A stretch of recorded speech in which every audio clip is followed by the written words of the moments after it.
The broadcast is now starting. All attendees are in listen-only mode. Welcome to our webinar today on sales and operations planning, putting together the pieces. My name is Laura Cesari. I'm the founder of Supply Chain Insights, and we're going to let people gather here because no one ever gets to, a webinar at the time it's supposed to start. So I'm just going to go over some housekeeping. This is part of our monthly webinar framework. We share this open content to help supply chain leaders to drive improvements in supply chain. And I prefer a dialogue over a presentation. So as we go along, please put your questions in the chat panel and I'll take them as I go through the slides. All of the slides that I'm going to present will be archived. The presentation will be put on SlideShare. I'll put the webinar on YouTube. I'll also share with my LinkedIn community, and I encourage you to share it as well. Our goal is open content sharing, and we're trying to help supply chain leaders everywhere to improve their supply chains. Supply Chain Insights is now 7 years old. We sit on 9,000 quantitative responses and 15 years of supply chain financial data. We are trying to understand the choices that people make and what drives the greatest satisfaction by employees and also the greatest improvement in business results. And our focus in business results has been a balanced scorecard of growth, operating margin, inventory turns, return on invested capital, and customer service. We believe that sales and operations planning is one of the most important processes to focus on to drive improvement. In fact, in our research, we have correlated about 200 different factors with these metrics, and we find that four factors actually correlate. One is effective sales and operations planning. 2 is employee satisfaction. 3 is supplier development and the focus on supplier reliability. And 4 is effective planning. Some of those have some overlap, but those are the factors we find. We do not find that there's correlation to a specific technology, a correlation to a specific consulting firm, a correlation to a specific adoption of a practice. Instead, we feel that sales and operations planning should follow business strategy, and our definition of supply chain is from the customer's customers to the supplier's supplier. Now, one of the reasons why I'm going through some old content on this webinar, because I've been sharing this content for 7 years, is I had some feedback that people are like, Laura, you're so far out there with the digital supply chain and focusing on the autonomous supply chain. Can you go back and make sure that we have the basics? So today, what I want to do is to go through the basics of putting together the pieces for technology for sales and operations planning. In this presentation, I am not going to endorse technologies. I'm going to talk about technology types. In a subsequent report, I will actually evaluate technologies, and I'm currently doing quantitative research. You can see my links on LinkedIn where I'm asking people to fill out my surveys on sales and operations planning to do more triangulation. So with that, let's get started. I look forward to your questions and your sharing and having a good time in our discussion. So the first question people say to me is, Laura, how do I know if I've got a good S&OP process? And I say, are you balanced between the S and the OP? And sales is not the S. Instead, it's the go-to-market strategies, clarity on go-to-market strategies. And the OP is not operations. Instead, it's looking at the balance of opportunity and the balance of our go-to-market strategies. Are we balanced? And most organizations are not. Only 28% of companies are actually balanced between the focus on our go-to-market strategies and our focus on our operational alignment. The second thing is, does your S&OP plan align to deliver the business strategy? Because Clarity on the business strategy is important to be able to select a technology. I often find that companies will look at technologies on PowerPoint and they're not clear at the end of months of research around what is S&OP and how does it tie to business strategy. And I'm going to clarify some of those points with you today. The third thing is clear governance. Who makes the decisions in sales and operations planning? And the most balanced and the most mature companies, it's the profit center manager, and the divisions or the regions will often have the power focused on the profit center manager. However, I found some organizations where there's only one profit center manager and it's the CEO, and often those organizations have the toughest time with governance. I also find that many times companies will allow divisionals decisions that don't allow to corporate outcomes. So I work with one company that selected technologies for 27 divisions that were very different. That could be okay, except that the time horizons and the granularity of data was different at every division, so you couldn't roll up the data for corporate outcomes. And they actually had some cross-functional shipments in between plants, and that made it really difficult. So if you're allowing regions to make regional technology decisions, always be sure that they're working on a corporate calendar with clear governance around what does good look like. The other thing is sales and operations planning is a horizontal process that crosses functions. And if we're rewarding functional behavior, we will never be able to make technologies really work for us, and we will not be able to really drive the improvement that we want. So, for example, inventory is the most important buffer for us to design and manage in sales and operations planning. If one part of the organization thinks that inventory is a bad thing, and another part of the organization is focused only on manufacturing excellence and running up inventory, you will always have issues with the balanced scorecard. So one of the elements is to agree, what does good look like? What are we going to measure across the company, not just functional metrics? So a functional metric might be something like lowest cost of procurement, or it could be the lowest transportation cost. And while those are okay metrics, they're functional. And when we're aligned in S&OP, we have a balanced scorecard with the functions focused on reliability to that balanced scorecard. The next thing is, can the technologies that you choose tie to sales and operations planning execution with clear what-if analysis? Only a third of companies have what-if capabilities. And what-if optimization says that you're able to answer the question of what happens if the business changes. If what-if capability is important, you need to be sure that that's in the RFP. Many times that will greatly differentiate which solutions work for you and which don't. The other is, does it deliver a feasible plan? If your return on invested capital is greater than 10% and you have manufacturing bottlenecks, you have to be careful in the modeling a tactical supply to be sure that you're able to model planned orders to have a feasible plan.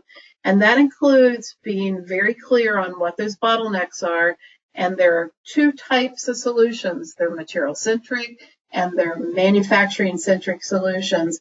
And when we get to tactical supply, we'll get into those details. So what does S&OP look like? Well, we're clear on the business strategy. We're balanced between the S and the OP. We have clear governance in terms of who does what, what's the role of the region, what's the role of corporate. Every company looks different there. We align the functions to a balanced scorecard. We measure it. We tie the technology to not only plan, but also execute. And we want to be sure that we have a feasible plan. Now, the selection of S&OP often becomes very political. And it becomes very political because we got a lot of stuff.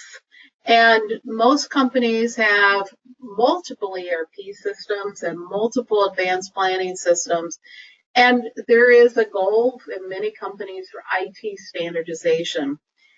I believe, based upon my research, that IT standardization is the least important element of technology selection. I allege, based upon the research, that the most important piece is modeling followed by usability.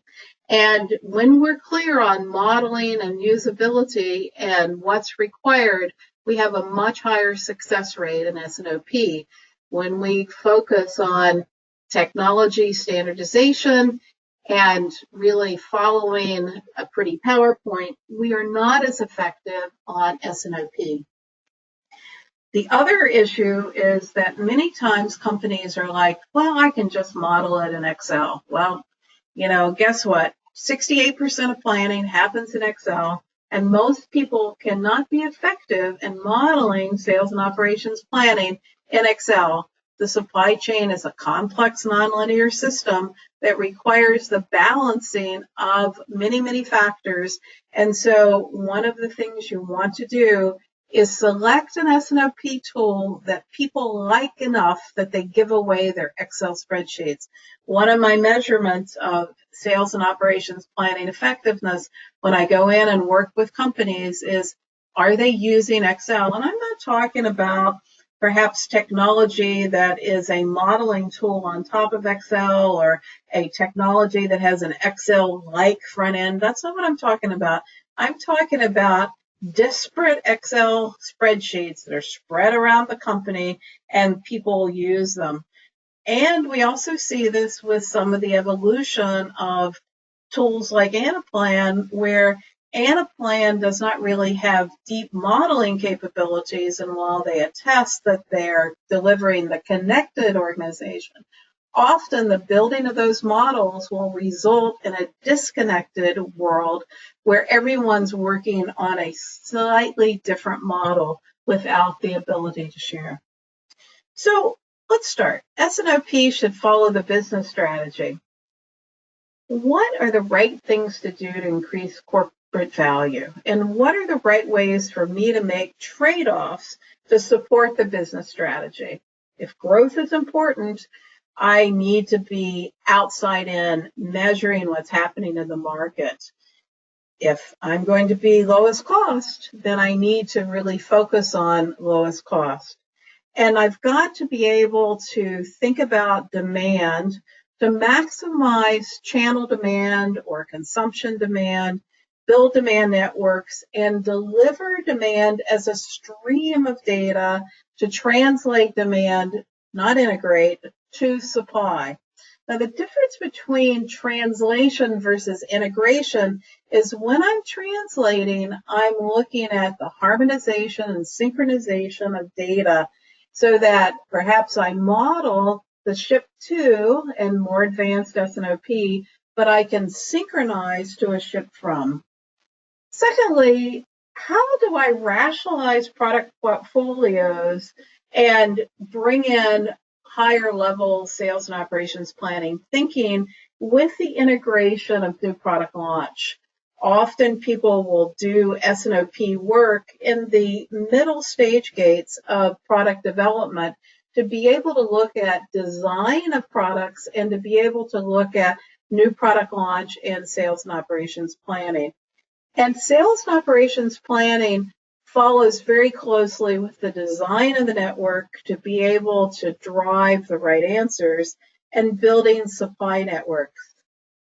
It fits into a matrix of horizontal processes that stretch from demand to supply that include revenue management, what am I doing in price and promotion, sales and operations planning, which is looking at demand and supply and inventory management, to new product launch, to corporate social responsibility, to supplier development.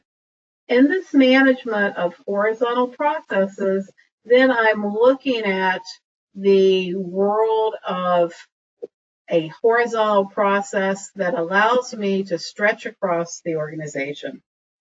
Now, many times people will have a supply chain center of excellence, and it's one thing to say excellence, and then it's the other thing to deliver it. So we've got to get clear on what is supply chain excellence. And often people are very confused about who makes decisions. In some organizations, 16% of the regions all have power. This is a company like Unilever or J&J. In other organizations, divisions have the power. This is more common in chemical companies where you have large divisions. In other companies, we have corporate as the power. S&OP leadership should come based upon the governance, and it should be very clear who makes the decisions in both the selection of the technology and the use of the technology. The other trap that people have is they typically don't have one supply chain. They typically have 4 to 5 based upon the rhythms and the cycles of the supply chain. And the rhythms are things like demand predictability and supply volatility and production reliability and seasonal demand and customer sentiment and bottlenecks. And the cycles are things like lead times, capacity scheduling, delivery lead times, product life cycles, cure times, order cycle times. The cycles can be easily modeled in the technology. The rhythms are more difficult, and the rhythms drive how many supply chains you have, and the technology should be based upon all of the supply chain types you have. And in each supply chain type, you want to be able to reach the balance of growth, profitability, cycles, and complexity to be able to drive the models to be able to do this. So I say, before you start sales and operations planning, plot your long tail, understand how many supply chains you have, where you've got items that are very high volume, very easy to predict. Those are the efficient supply chain where you can focus on cost and you can focus on traditional supply chain processes. Where you have a need for a responsive supply chain with very short cycles, you've got to focus on your cycle time and your rhythms and be able to apply the right tactics and to be able to do that modeling. Where you've got an agile supply chain, where you've got a demand that is not very predictable and a supply that is much more volatile, you need more advanced technologies. You need things like attribute-based planning, attach rate planning. You've got to really be careful about push-pull decoupling points for inventory and be careful around planning modeling. So if you're in the blue area, about any technology will work. If you're in the red area, most companies have a lot more red, then you've got to be sure that you model and you basically choose the technology based upon the outputs given the balanced scorecard. And every company has 4 to 5 supply chains, and you want to plot monthly where are items in the supply chain and to be able to assign the right items to the right technologies for modeling. And then be able to look at how do you align those tactics of postponement and types of planning and rationalization with the different elements. Now, most companies go through maturity. So when you buy technologies, don't accept that you're going to buy, the end all when you get started. Get started. But, many times people just want to have a feasible plan. They want to be able to model demand, understand forecastability, and have a feasible plan. Start there. You don't have to have the most advanced modeling. And then they want to match demand with supply, which requires us to make trade-offs on planned orders and tactical supply, and to do modeling and demand, and to do some very basic modeling and inventory. And then we want to go to business-driven modeling, which allows us to take in financial factors. Sometimes people call this IBP. I, quite frankly, have a great distaste for the acronyms. I think we have far too many acronyms, and sales and operations planning is plagued with it. But if you're going into business-driven planning, then you need to add capabilities to translate volume to value, and you need capabilities to look at things like cost to serve. Now, when you go to demand driven and you start to embrace channel demand, translate channel demand, deal with push-pull decoupling points, deal with inventory flows, then we need to be talking about more advanced inventory techniques for form and function of inventory. And when we get to the orchestration of demand and supply, which allows us to orchestrate demand options to supply options, then we're talking about tools like the digital twin and more advanced simulation to be able to look at things like alternate bills of material, alternate suppliers. How can we improve the supply chain outcomes for perhaps mergers and acquisitions or new product launch? And so we've got to start with the goal in mind and evolve over time. Our first focus should be on a feasible plan. Can I model in manufacturing tactical planning a feasible plan? Is the plan that comes out with planned orders feasible and represent the tactical plan? The second part is, when I model demand, am I improving demand off the naive forecast, called forecast value add? And am I able to model demand, and how do I align the models for my multiple supply chain types? And then how can I bring in inventory analysis and profitability to improve that even more? So inventory analysis is looking at the design of buffers and the trade-offs against profitability. And then I start to go outside in. I start to get channel data and synchronize channel data more holistically. And then I become more of an orchestrator on the technology platform. And the market-driven orchestration gets us into more of the prescriptive cognitive analytics, digital twin, autonomous supply chain. But don't pressure yourself that you got to get there overnight. Start with a feasible plan. Start with getting really good at demand planning and translation. Now, not all companies are the same, right? So people call me up and they say, what's the best S&OP tool? And I'm like, it depends. It's sort of like buying a car, right? There's a reason why there are so many cars. The first factor is, how big is your organization? If you've got more than 25 planners, think about adding additional collaboration software. These could be simple tools like Tableau or ThoughtSpot, which is a search engine, or it could be Anaplan if you're a large company. But if you're a small company, take advantage of cloud-based, easy-to-use solutions, solutions like John Galt and Demand Solutions and Optimity, solutions that are easy to use and are easy to deploy. If you've got return on invested capital more than 10%, you must be able to model bottlenecks and deliver a feasible plan. Test the models to be sure that they're representative of manufacturing.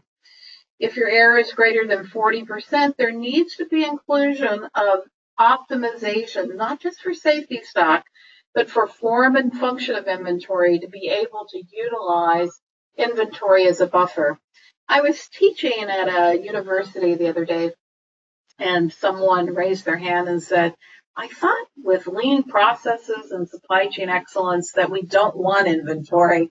And I'm like, well, we want the right inventory, and it's hard for us to get to the right inventory.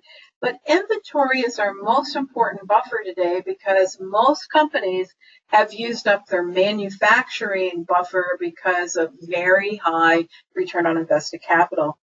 And of course, you've got to have clear governance. Who makes the decision? On what basis do we make the decision? What is your organization's willingness to take risk? What is your organization's capability to adhere to a plan? And then what's your skill level? Some companies have very advanced planners. They've got 11 to 15 years of planning experience. They really know how to plan.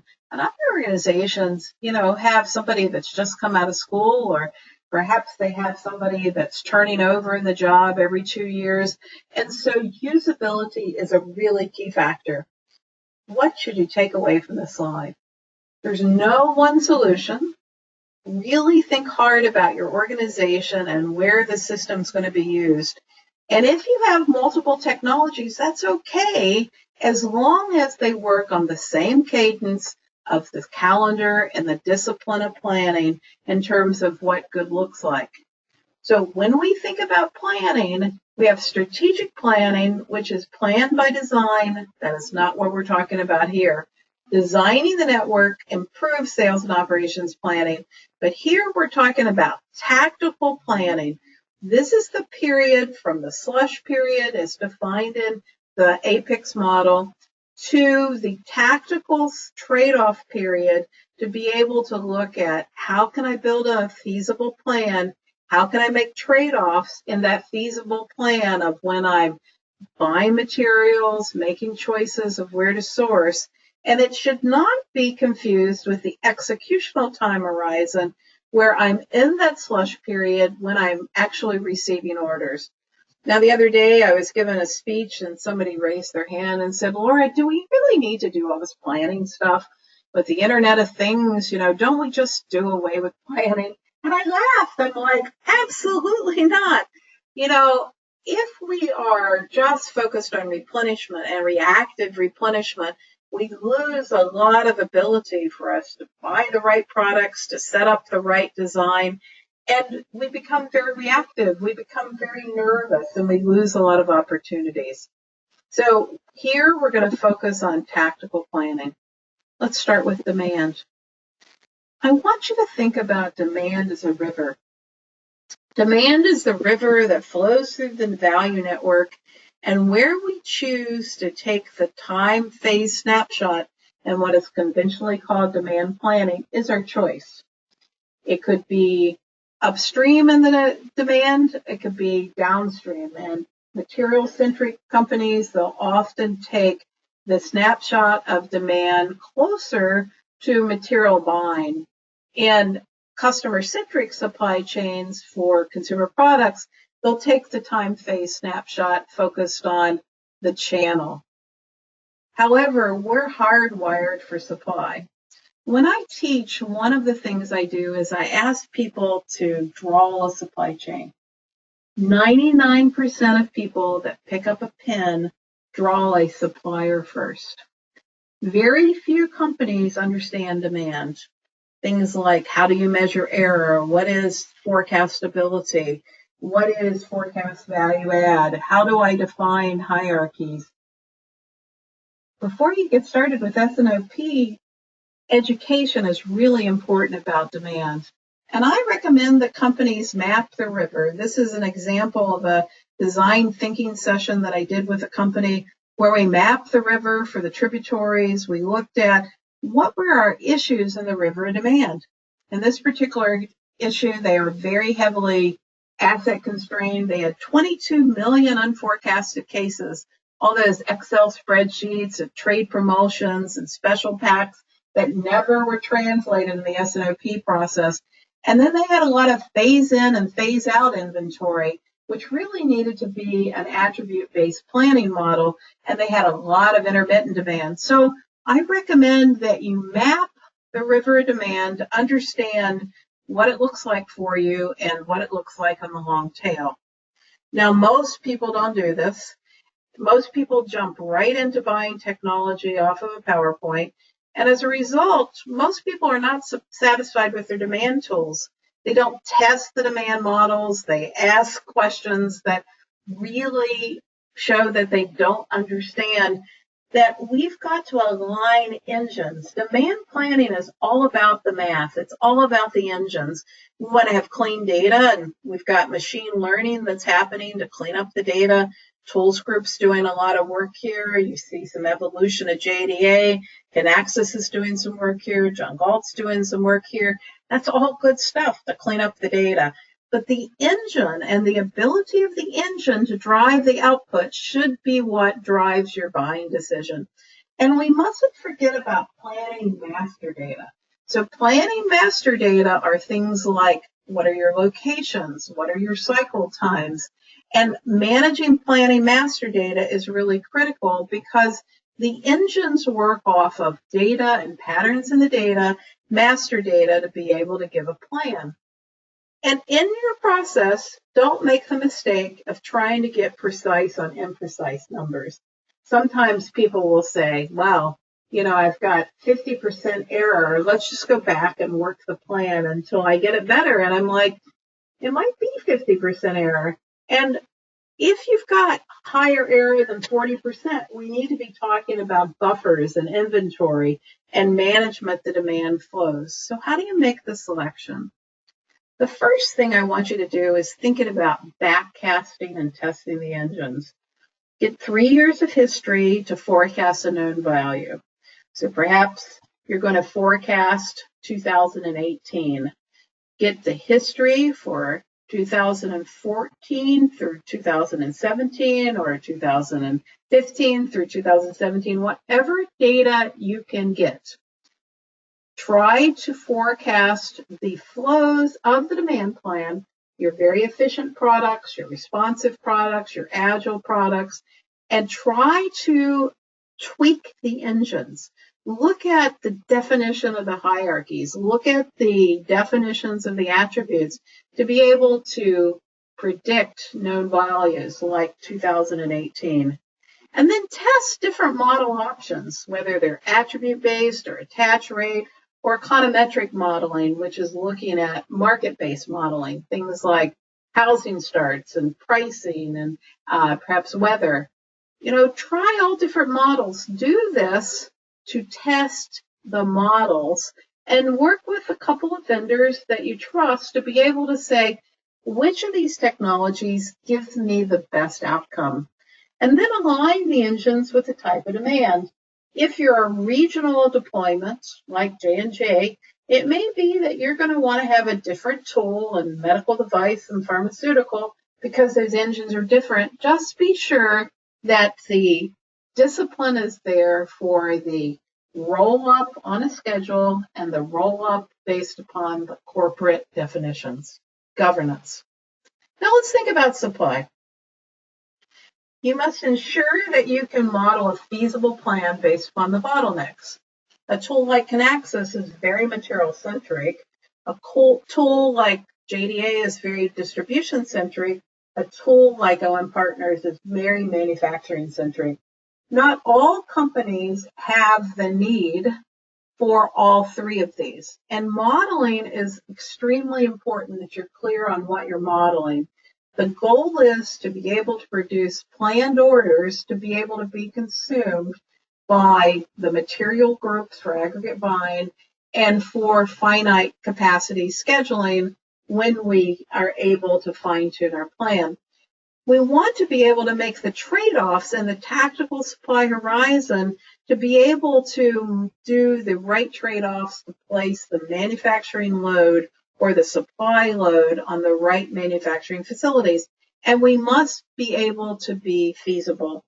Now, if you only do it based upon volume and you don't have a tool that allows you to see cycles and allows you to see the impact of demand volatility, you'll make the wrong decisions. And you've got nuances, things like reverse bill of materials, floating decks, network modeling. Be sure you think hard about what defines modeling for you. And in the selection criteria for supply planning and for demand planning, you've got a lot of options. When you engage a technology company, be sure that the buying team understands how you're going to buy. You've got your engines, the modeling and the math, the scalability. A solution for Procter & Gamble is very different than a solution for my local food manufacturer down the street, which is Utz. They're big. Procter & Gamble's big. Utz is small. Modeling is important, scalability. User interface. How mature are your users in the use of the tool? Have them judge the interface, the collaboration, the what-if analysis, your partner requirements. Perhaps you have a partner that's dictating a certain tool. Understand that. The culture. How are you at early adoption of tools? A tool like LOCAD, which is Schema on Read, is only for the early adopter right now. Make sure the planning system is a system of record and focus on integration last. The first thing to focus on is the engine, the modeling and the math. The last thing is integration. In fact, I laugh because we have this kind of belief that integration, if I buy from the same vendor, like, 3-letter vendor, and I use their contract, that I'm going to have integration and things are going to be better. The only thing that will be better is that the IT team will be more familiar with the technology. But if you focus only on integration, most of the time you will not get the modeling and the math. And so make sure that you have something that will help you with modeling and math. Now let's take inventory. Most of the time, people are focused on transactional efficiency. They're not focused on policy of where should I hold inventory, or how do I effectively share data, or the role of commodities and commodity volatility in inventory, because we're in unprecedented volatility. And should that inventory be held at a supplier, or should it be held inside? And should I hold inventory as a raw material? And how do I translate demand volatility into aggregate buying strategies? And it's because we're not thinking holistically about inventory that our inventory levels are higher today than they were pre-recession. So when you're doing inventory modeling, you want to look at form and function of inventory, not just safety stock. We want to look at where do we place inventory, and in the tactical modeling, can we model that inventory? And then we want to be able to look at where should we hold inventory and in what form? What should be the cycle stock? What should be the safety stock? When should we build seasonal builds? So after we build demand, we build supply capabilities, we fine-tune inventory, we can add collaboration. And collaboration says, let me take all of my planning tools, including strategic planning, and let me overlay the ability for people in the back office to be able to get to core planning data. The people in the back office are often hundreds of thousands. So I work with a company that has 270 planners, and they've got 18,000 people in the company that need planning data. That requires a different tool set. That requires something like Anaplan, or perhaps ThoughtSpot, or a more advanced work with Tableau, a different form of analytics. But I often have companies that have 1 to 2 planners and 10 people in the back office. And, then I'm dealing with very different needs for collaboration. Perhaps it's Dropbox or Box, or, the sharing of spreadsheets. So be clear what you need in terms of collaboration capability. Don't just fall into the trap of, you need a big system. And one of the things I find really exciting in collaboration, particularly for large corporations, is the concept of the digital twin. The digital twin allows me to do discrete event simulation off of disparate systems to be able to look at trade-offs and to be able to model the trade-offs so that the executive teams can better understand them. And the evolution of the digital twin capabilities, whether you're dealing with lights out planning for Blue Cruise, or you're looking at the evolution of what Lamasoft is doing, the digital twin allows me to have more advanced modeling to be able to orchestrate to executives what is the feasible plan and why it matters. So in the thinking of inventory and simulation, you want to focus on tactical plan feasibility, forecastability, forecast value add, and the impact on customer service. Now let's face it, 60% of companies are looking at S&OP just to manage cost.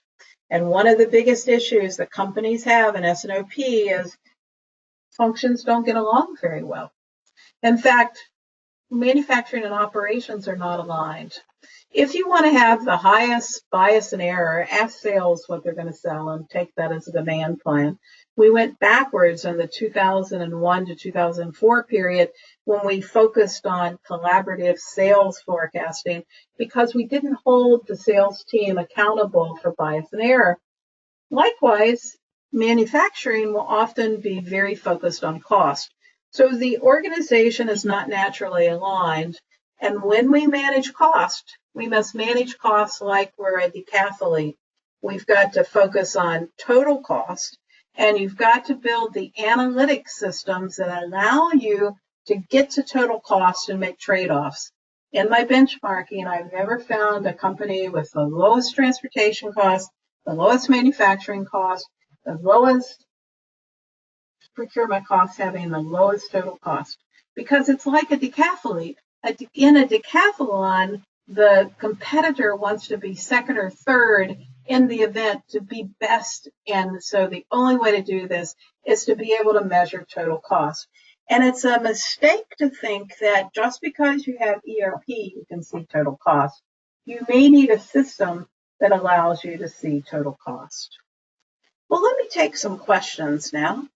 And, if you want my opinion on, current technologies, just fill them in, Laura's a direct shooter. Okay, forecast is a critical step in S&OP. How data science could be used to support this step. What are the companies effectively using data science? All right, data science, what does that mean? Often it'll mean open source analytics. And I find a number of companies using data lakes, using more advanced machine learning, but they're not ready for it. And the data science efforts are a lot like a dog chasing its tail. It's not tied to the mainstream processes. Most companies are not ready to adopt open source analytics and schema on read. Companies that are about 7%, and they're testing and learning about how do I use a data lake, use schema on read to be able to suck up the hierarchies and to be able to forecast using more advanced techniques like cognitive computing.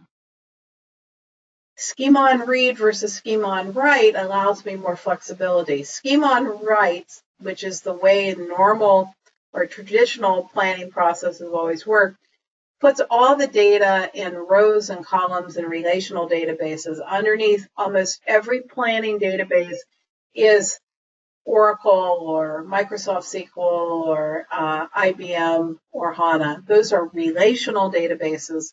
And data science, most of the time, they're open source and they're able to be schema on read. The more advanced companies are working on demand planning schema on read. It is really new, really evolving, and most people don't have the stomach for it. So what should a company look at and how to be able to look at value? Well, one of the things you've got to do is you've got to define what is value. It's really easy to define what is cost, but it's not as easy to define what is value. And that's why I advocate the balanced scorecard to be able to let people see the trade-offs of the metrics to be able to determine value. And in the selection of technologies and in the implementation of your plan, you must start with the question of what is value? Question is, when I talk about demand-driven views starting from the customer's customer, how do I see the evolution of data that represents the truth as we know it versus political bias forecasts intended to be manipulated by buyer-seller dynamics? Are there industries that are doing this well? Well, Mike, the goal here is to look at the end consumption and to look at unbiased data in consumption. So if you're selling beer and you sell to a distributor, you're always going to have some political bias going back and forth in that relationship. But if you look at the consumption of your beer versus the consumption of the market, you can see your market share and you can track your trends and you can see point of sale data. focus on consumption.